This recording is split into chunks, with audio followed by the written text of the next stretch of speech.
Hi, my name is Jenn Rogers, and I have been teaching religious education at Saint Michael's for the past 19 years. I've been asked to share with you how I experience God in everyday life, and I will tell you that that has changed over time.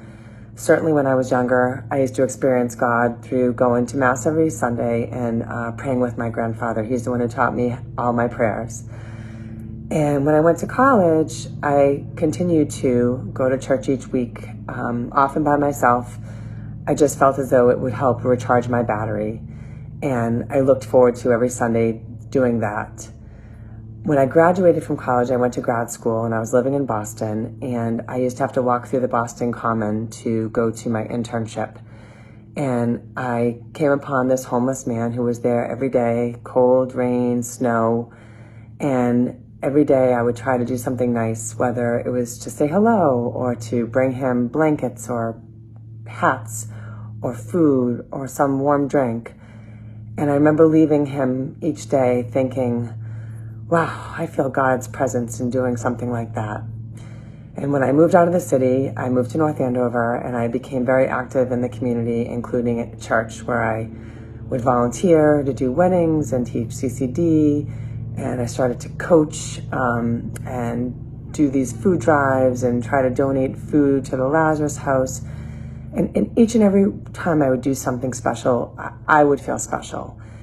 And I felt God's presence in everything that I did through that point onward.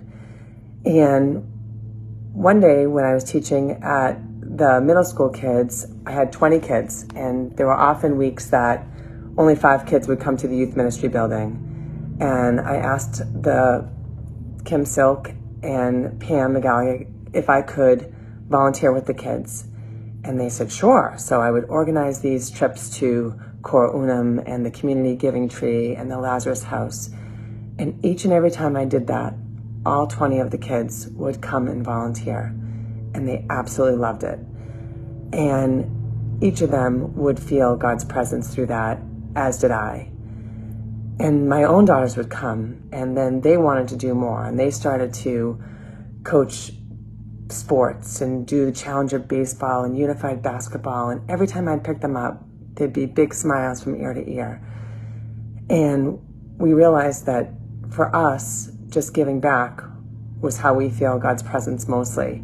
And when COVID hit and we had to do food shopping for people that were higher risk in our neighbors, and we made lunches that were donated through the church, and my daughter started decorating the bags, that's where God's Spirit came very true for all of us.